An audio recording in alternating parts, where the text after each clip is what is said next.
Comment devenir plus intuitif? Comment développer son intuition? C'est ce que l'on va voir aujourd'hui dans ce nouvel épisode. C'est ce que l'on va voir aujourd'hui dans ce tout nouveau podcast. Bienvenue sur le podcast À la quête du soi. Je m'appelle Valérie, je suis chamane, mentor de la guérison de l'âme et veilleuse de conscience. Ma mission est d'aider un maximum de personnes à se connecter à leur âme pour vivre pleinement leur mission de vie. Je vous guide dans la transformation de votre monde intérieur en vous aidant à traverser la part sombre de votre être afin de découvrir votre lumière. Chaque semaine, retrouvez un nouvel épisode podcast et chaque jour, je vous diffuse sur mes réseaux des clés, des conseils, de l'inspiration. Je partage mes réflexions, mon expérience pour que vous puissiez vous aussi transformer votre vie. Si ce podcast vous a plu, n'hésitez pas à le partager à un ou plusieurs de vos proches qui en auraient besoin ou aux personnes à qui cela ferait du bien de l'écouter. Bonjour à tous et bonjour à toutes, je suis ravie de vous retrouver en ce nouvel épisode. J'espère que tout le monde va bien, j'espère que tout se passe bien pour cette début d'année pour vous, j'espère que votre famille va bien. Alors aujourd'hui, je vous l'avais dit, nous allons continuer cette petite série concernant l'intuition. Donc aujourd'hui, je voulais qu'on parle de comment développer son intuition, comment être plus à l'écoute de son intuition. D'ailleurs, je vais vous donner des techniques, donc je vais vous donner 15 petites techniques que j'utilise depuis je crois des décennies.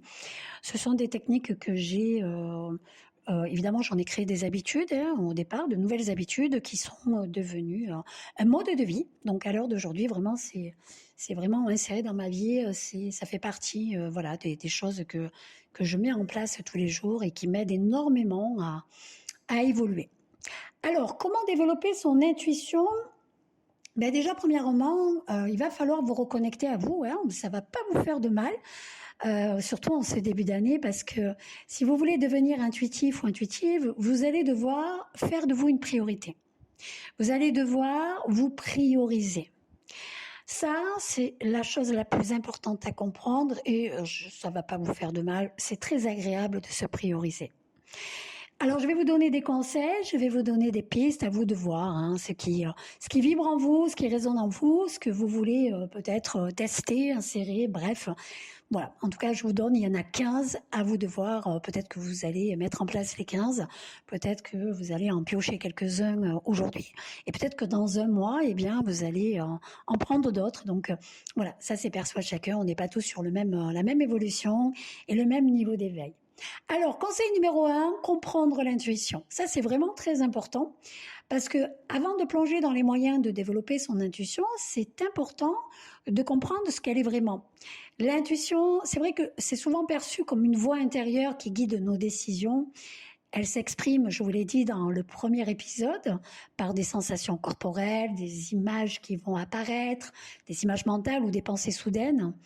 Contrairement à la logique stricte, l'intuition, elle s'appuie sur des expériences qui sont passées et des connaissances tacites que notre esprit inconscient a accumulées et souvent, même sans que nous en soyons conscients. Pourquoi? Parce que je vous l'ai expliqué dans le premier épisode.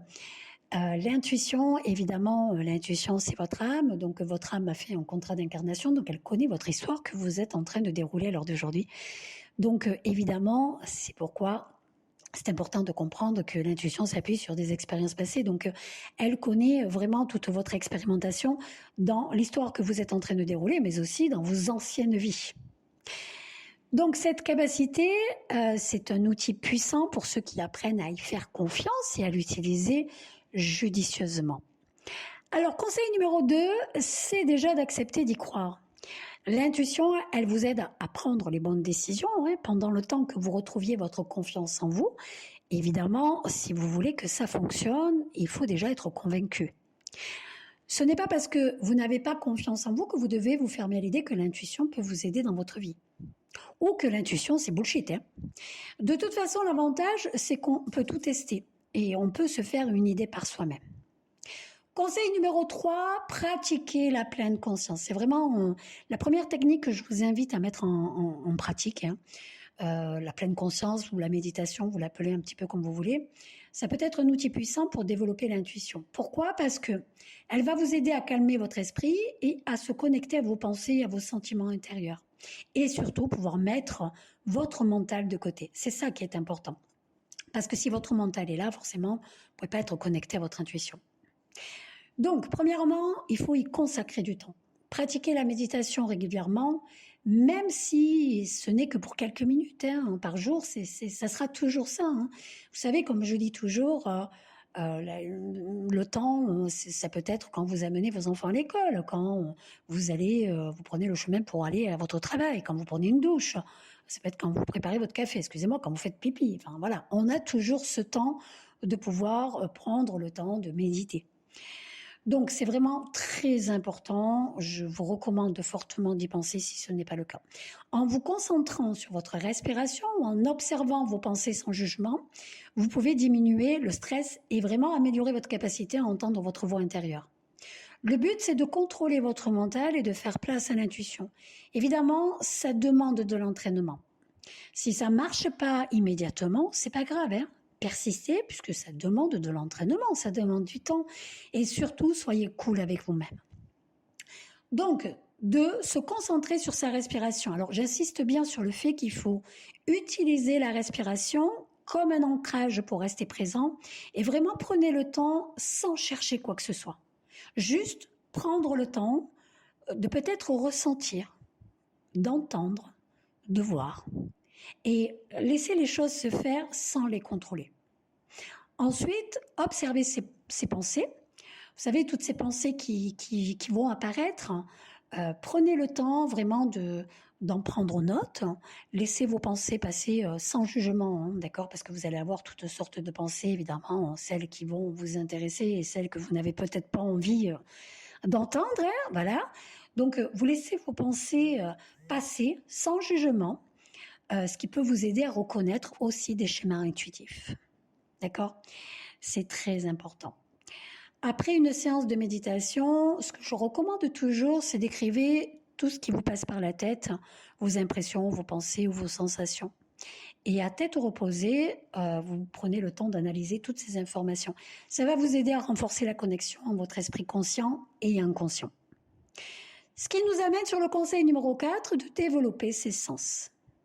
Alors avant de pouvoir bénéficier pleinement de votre intuition, vous devez être capable d'entrer en contact avec elle pour pouvoir évidemment reconnaître sa façon de fonctionner et apprendre à communiquer avec elle. Vous devez entrer en relation avec elle et surtout vous devez entretenir cette relation. Donc avec le temps et en y étant attentif, vous pourrez apprendre comment elle vous transmet des vérités, des prises de conscience et vous pourrez comprendre plus clairement comment vous pouvez les recevoir et les traduire. Parce que si vous n'avez pas moyen de comprendre ce que votre intuition veut vous dire, ça va être compliqué. Pendant votre séance de méditation de pleine conscience, ou peut-être tout le long de votre journée, soyez à l'écoute de vos perceptions. Vraiment, prenez un instant tous les jours pour observer vos sensations. Vous savez, vous allez observer les sons, peut-être les odeurs, les couleurs. Il faut vraiment cultiver l'hyperprésence en contemplant de l'intérieur ce que vous vivez dans toutes les situations qui s'offrent à vous au quotidien. Je ne sais pas, par exemple, lorsque vous mangez, lorsque vous prenez une douche, lorsque vous discutez avec une personne ou simplement lorsque vous respirez. L'intuition, elle possède 4 principaux moyens de nous transmettre ces messages. Et ça, c'est important de les comprendre. Alors, les 4 principaux moyens, le premier, c'est le clair ressenti ou le ressenti. C'est le fait de sentir clairement qui consiste à recevoir l'information intuitive sous forme de sensations physiques ou d'émotions. Le deuxième, c'est la clairaudience. C'est le fait d'entendre. C'est la capacité de recevoir les messages de votre intuition par le biais de vos canaux auditifs. Vous entendez l'information et dans ce mode d'expression, votre intuition vous parle et vous recevez ces messages sous forme de mots. La clairaudience est également connue sous le nom de la télépathie ou de la communication de l'esprit. Parfois, il se peut que, je ne sais pas, vous pensiez à quelqu'un et que le jour même, vous receviez une lettre ou un coup de téléphone de cette personne. Ou bien que vous entendiez intérieurement le nom de la personne qui vous appelle avant même de décrocher le téléphone. Je pense que c'est arrivé à beaucoup de personnes. Troisièmement, la clairvoyance. c'est le fait de voir, tout clairement, hein. Lorsque l'intuition, elle opère selon ce monde, nous avons des visions, on reçoit des images, on voit des scènes qui ressemblent à des rêves qui prennent toute leur signification après traduction et interprétation. C'est un peu comme un film qui va se dérouler et vous apporter de façon visuelle les réponses à vos questions. La voie à apprendre. Et le dernier, c'est la connaissance. Là, en fait, on sait soudainement que quelque chose est vrai, sans pour autant percevoir comment nous pouvons le savoir, hein. Cette perception directe, elle opère au-delà des 3 autres modes d'expression de l'intuition que nous venons de voir. Nous avons des informations qui nous viennent et on est persuadé, on a cette forte sensation que c'est le bon choix, la bonne décision. On ne peut pas l'expliquer, mais on sait que c'est ça. Et en plus, le pire, c'est qu'on est serein. On est serein, ça vibre en nous, on a confiance. C'est une évidence en fait. Donc quand cette perception elle est développée, il est vrai qu'on a une facilité à avancer plus vite, à guérir plus vite que les autres. Elle a cette faculté de nous permettre de retrouver plus facilement cette confiance en nous. Conseil numéro 5 qui rejoint le 4, écouter son corps. L'intuition peut également, comme je vous l'ai dit, se manifester à travers des sensations corporelles. Prendre conscience de votre corps et de ses réactions, c'est un moyen puissant de développer votre intuition.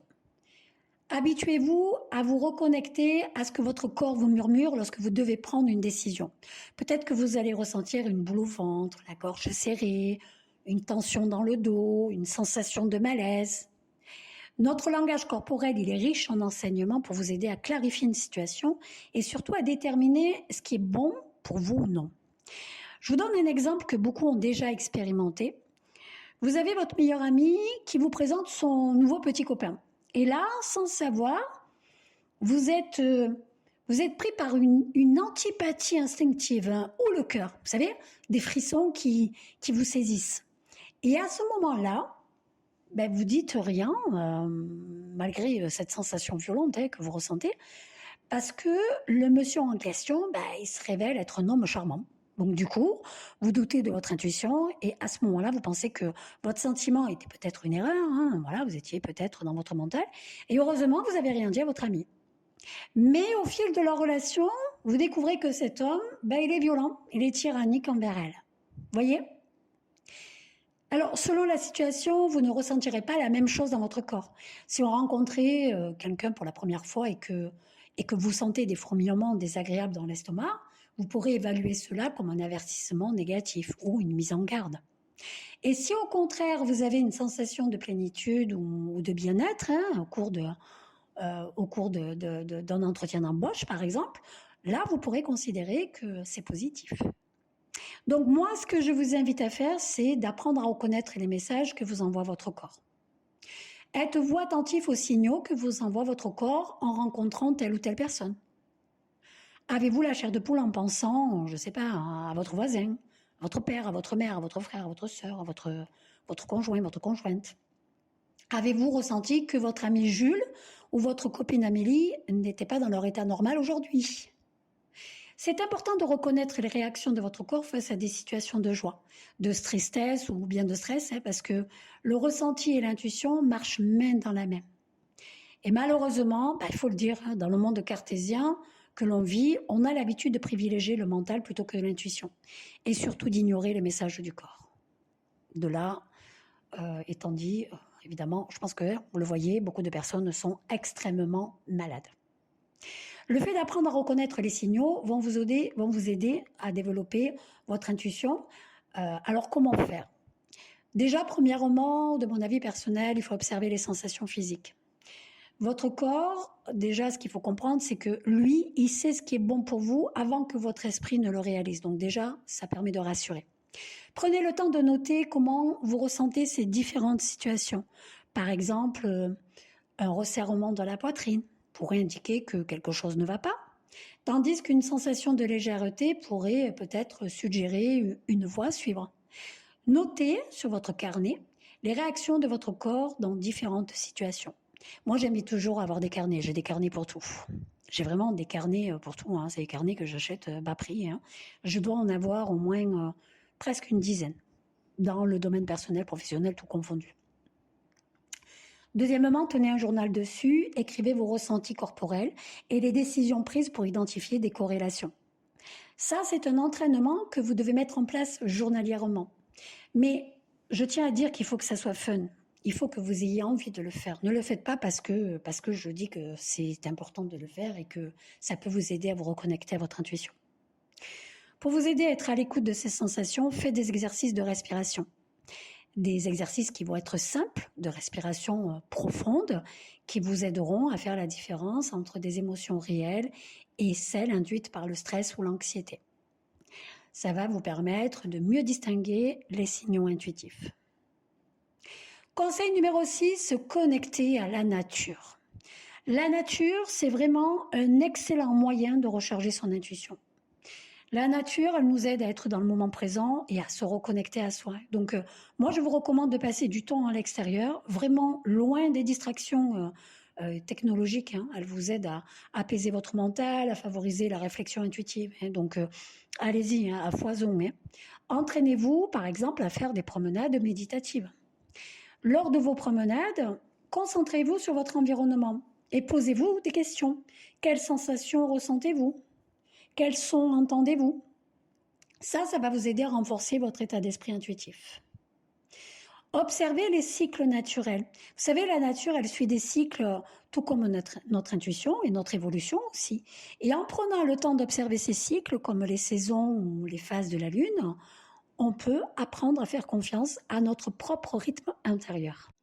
Conseil numéro 7, qu'on ne voit nulle part ailleurs, d'ailleurs, je tiens à le souligner, se connecter aux animaux. Alors, il ne faut pas les oublier, les animaux sont bien plus intelligents que nous, ils sont très sensibles aux énergies et bien évidemment qu'ils communiquent avec nous. Justement, c'est un très bon apprentissage que personne ne recommande pour développer son intuition. Faites une méditation, asseyez-vous à côté de votre animal ou si vous n'en avez pas, peut-être un animal qui est une vache, des moutons, le chien du voisin, le chat du voisin, la pie, bref, peu importe, qui est en pleine nature, et laissez venir à vous les informations. Je vous garantis, vous allez déjà apprécier, et deuxièmement, vous allez vous apercevoir que c'est vraiment un exercice fabuleux qui va vous permettre déjà d'un d'être connecté à votre intuition et de deux qui va vous permettre de pouvoir communiquer avec les animaux. Conseil numéro 8, prendre du temps pour soi. Accordez-vous des moments de solitude réguliers. Alors que ce soit par une journée de déconnexion complète ou une simple soirée dédiée à vous-même, peu importe. Cela crée un espace propice à l'introspection. Ça y est, je suis en train de dérailler. Cela crée un espace propice à l'introspection. Alors, je l'ai dit vite fait, j'ai pas fait attention parce que je vais quand même rajouter quelque chose d'important qui me vient justement. Dans notre société moderne où le rythme de vie est rapide et où le travail et les obligations sociales prennent souvent le devant de la scène, il est tout de même vital de prendre du temps pour soi. Alors je sais que la plupart vivent dans un élan de métro, boulot, dodo, malheureusement, on ne peut pas être connecté à soi si on ne prend pas du temps pour soi. Ce temps seul pour vous, que vous allez passer avec vous-même, vous pouvez l'utiliser pour réfléchir, vous pouvez l'utiliser pour vous reposer, vous pouvez l'utiliser pour lire, pour aller au cinéma, bref, peu importe. Ce temps-là va être très important pour vous reconnecter à vous. Lorsque vous vous reconnectez à vous, eh bien, c'est à partir de là qu'on a la possibilité de pouvoir analyser notre vie, de voir ce qui va, tout ce qui ne va pas, ce qu'on a besoin, ce qu'on n'a pas besoin, ce qu'on doit déposer, ce qu'on ne doit pas déposer, ce qu'on doit accepter, ce qu'on ne doit pas accepter, etc., etc. Donc c'est vraiment ce qui va nous permettre d'être sur le bon chemin pour la guérison, les amis. C'est très important. Prenez du temps pour vous. Ne rentrez pas dans ce circuit métro boulot dodo. On se fout de savoir ce que la société veut. Le dernier iPhone, la dernière PlayStation, le dernier ci, le dernier... Non, prenez du temps pour vous. Conseil numéro 9, faire confiance à son instinct. Vous devez prendre conscience de l'importance de votre intuition. Alors, commencez par prendre peut-être des petites décisions basées sur votre instinct pour renforcer votre confiance. Vous allez, parce qu'il faut un début, bien évidemment, je ne vais pas vous demander de prendre des grandes décisions dans un premier temps. Donc, dans un premier temps, Faites des choix intuitifs avec vraiment des choix, des choix qui ont peut-être pas forcément beaucoup d'importance. Je sais pas, le matin, café, thé, voilà. Ça peut commencer par là. Par exemple, je sais pas, vous allez au restaurant, soupe, salade. Qu'est-ce que vous allez manger aujourd'hui? Vous voyez? Bon, c'est vraiment bête, hein. Mais vraiment, dans un premier temps, c'est vraiment de faire des petits choix, des petites décisions. Parce que si vous partez dans de grandes décisions, forcément, vous allez être confronté à des peurs, à de l'inconfort, et forcément, ben, vous allez laisser tomber le fait de vouloir développer votre intuition. Donc, faites des petits choix, des petites décisions basées sur votre intuition, votre instinct, pour renforcer vraiment cette confiance qui va s'installer petit à petit. Évaluer les résultats. Après avoir pris une décision intuitive, c'est vraiment important d'évaluer le résultat pour comprendre votre processus intuitif. Déjà, premièrement, c'est de se rendre compte qu'il se passe des choses, et des choses qui vibrent en vous, qui résonnent, qui matchent. Ensuite, apprenez de vos erreurs. Ne craignez pas de faire des erreurs, hein. De toute façon, pour devenir intuitif, ça demande du temps et de l'apprentissage. Donc forcément, vous allez en faire, hein, et je vous souhaite d'en faire. Prenez le temps de comprendre pourquoi vous avez fait le choix du mental et pas de l'intuition. La plupart du temps, ça va vous ramener à vos peurs, à vos croyances limitantes, à votre histoire, à votre expérimentation, à vos chocs émotionnels, etc., à vos blessures que vous avez choisies. Conseil numéro 10, pratiquez la visualisation. La visualisation, elle peut vous aider à affiner votre intuition en imaginant des résultats possibles. La visualisation, elle doit devenir un mode de vie. Ça va vous permettre d'attirer à vous déjà les bonnes énergies, hein, d'être mieux connecté à vous, donc à votre intuition. Ensuite, vous pouvez peut-être créer des scénarios. Imaginez, je ne sais pas, différentes situations et différents résultats. Et observez ce que votre intuition vous dit. Vous voyez, ça vous permet de faire une introspection. Utilisez des affirmations positives, ça c'est hyper important. Renforcez votre confiance en votre intuition avec des affirmations positives. Ça aussi, ça doit devenir un mode de vie. Ne restez pas dans le négatif. Transformez le négatif en positif. Ça va vous permettre d'avoir un taux vibratoire beaucoup plus haut et donc d'attirer à vous des énergies beaucoup plus positives. Conseil numéro 11, développer votre création artistique. Alors, s'exprimer artistiquement, que ce soit par la peinture, l'écriture, la musique, ça va libérer votre créativité et votre intuition. Alors, ne pensez pas à ce que d'autres pourraient en penser, on s'en fout. Laissez simplement votre instinct vous guider. La créativité, ce qu'il faut comprendre, c'est qu'elle stimule l'intuition. Donc, participer à des activités créatives peut ouvrir votre esprit et vous aider à penser différemment. Utilisez, je ne sais pas, l'art, l'écriture ou la musique pour vous exprimer vos émotions et libérer votre créativité. Ça va vous permettre d'explorer de nouvelles expériences. Et mon conseil, engagez-vous dans des activités nouvelles et sortez de votre zone de confort. Conseil numéro 12, cultivez la curiosité. La curiosité, c'est ce petit truc qu'ont tous les enfants. Ils sont tous curieux. Évidemment, ils vivent dans le moment présent, hein, forcément. Donc, je vous invite à vraiment les observer. La curiosité, c'est un moteur puissant pour développer l'intuition. Lorsque vous êtes ouvert à de nouvelles idées, à de nouvelles expériences, vous enrichissez vos connaissances, vous enrichissez vos connaissances et élargissez votre capacité à comprendre des concepts complexes. C'est pourquoi il faut prendre l'habitude de vous poser des questions sur des événements négatifs de votre vie quotidienne. Ça va être très important parce que ça va vous permettre un petit peu de voir comment vous fonctionnez. Donc, posez-vous des questions sur les événements négatifs de votre vie quotidienne. Et ça, vous le faites tous les jours. Chaque moment de votre journée, vous allez avoir des événements négatifs, des ressentis négatifs, des pensées négatives. Prenez le temps de comprendre qu'est-ce qui se passe. Évidemment, lâchez prise sur la situation, hein, parce qu'il y a des fois, on ne peut pas tout contrôler. Poussez votre esprit et vraiment soyez curieux. Ne vous contentez pas d'accepter les choses telles qu'elles sont. Cherchez à comprendre ce qui s'est passé. Pourquoi ça n'a pas fonctionné ? Soit c'était pas le bon timing, soit un manque d'analyse, de connaissances, de compétences, bref, quoi qu'il en soit, il y avait une raison. Donc détachez-vous de l'émotionnel et allez comprendre ce qui est arrivé. Nous devons être d'éternels étudiants, je vous l'ai expliqué dans le premier épisode, comme disait ma grand-mère, hein, le répéter en permanence, ça prend tout son sens. On se doit de mentorer son âme, d'apprendre jusqu'à la fin de notre vie. Engagez-vous à apprendre de nouvelles compétences. Lisez des livres, hein, alors des livres variés ou explorer des sujets inconnus. Explorer peut-être des sujets dans des domaines de prédilection. Ça va vous ouvrir votre esprit à de nouvelles connexions. à ce qui peut enrichir votre intuition. Conseil numéro 13, faire confiance à son intuition. Alors, développer son intuition implique forcément et également d'apprendre à lui faire confiance. Après avoir pratiqué des techniques pour l'affiner, il est vital de reconnaître et de valider vos propres ressentis. Prendre des décisions basées sur l'intuition, c'est vraiment le conseil que je vous donne. C'est à faire tout le temps. Commencez, comme je vous l'ai dit, par des choix quotidiens. Moins important, par exemple, lorsqu'il s'agit de choisir un plat au restaurant, comme je vous disais, écoutez ce qui attire naturellement votre intuition. Cela vous aidera à établir un lien plus fort avec votre voix intérieure et à retrouver cette confiance en soi. Réfléchir aux résultats après avoir pris une décision basée sur votre intuition, examinez les résultats comme je vous l'ai dit. Si vous avez eu raison, félicitez-vous, il faut toujours se féliciter et engagez-vous à répéter l'expérience et en cas d'erreur, analysez la situation sans trop de critiques pour voir ce que vous auriez pu faire de différent. Conseil numéro 14, mettre de côté l'ego. Alors, pour contacter votre intuition, vraiment, il faut se détacher de monsieur rationnel.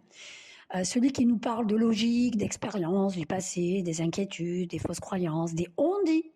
Celui qui projette ses peurs et qui déforme nos perceptions de la réalité. Osez sortir de votre zone de confort pour accepter de faire confiance en ce que votre intuition vous propose. Même si cela vous semble illogique, et ça va vous sembler illogique. Mais à force de constater les bienfaits qu'elle vous apporte dans votre vie, en faisant l'expérience, vous pourrez vous faire votre propre avis, comme je vous l'ai dit. Alors n'oubliez pas que quoi qu'il arrive, votre intuition est toujours juste, puisque c'est votre âme.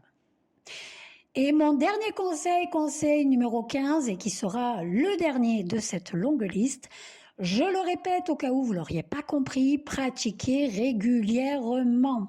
Je vous l'ai dit tout à l'heure, c'est un peu comme le vélo, vous allez devoir pratiquer régulièrement, il faut que cette nouvelle habitude devienne un mode de vie. N'oubliez pas, votre intuition a besoin d'être régulièrement sollicitée pour gagner en puissance et en précision, alors pratiquez le plus souvent possible. Lorsque vous avez un choix à faire, prenez un instant pour vous reconnecter à votre boussole intérieure, retirez-vous au calme, fermez les yeux, respirez, détendez-vous et posez-lui votre question. Observez ce qui se passe à l'intérieur, vous allez avoir une sensation, une image, un souvenir. Les réponses sont déjà en vous, je vous l'ai déjà dit. Alors, quelles sont les autres activités que vous pourrez faire pour booster ou développer votre intuition et pour vous y reconnecter? Je vais en rajouter quelques-unes. Ce sont très souvent des activités artistiques, créatives ou intuitives telles que l'aquarelle intuitive, la peinture, le dessin, ce sont des choses que j'ai déjà mis dans ma vie en place. Bon, ce sont des domaines de prédilection que j'affectionne énormément. La musique, puisque je joue du piano. La danse intuitive, extatique, contemporaine, le yogi kundalini. Ce yoga fait énormément remonter l'énergie yin, l'énergie kundalini et booste beaucoup notre intuition. Mais surtout, ça nous arme de courage et ça nous permet de lâcher prise. Voilà pour ce podcast, les amis. Il y a eu beaucoup d'informations. J'espère que ça vous aura aidé. Vous pourrez le partager peut-être à des personnes qui auraient besoin de l'entendre si vous le souhaitez. J'espère en tout cas que ça vous a plu. J'espère fortement que ça va énormément vous aider. N'oubliez pas, pensez à revenir l'écouter parce que tout est une question de timing, tout est une question d'intuition justement. Je vous dis à la semaine prochaine et en tout cas, je vous fais de gros bisous.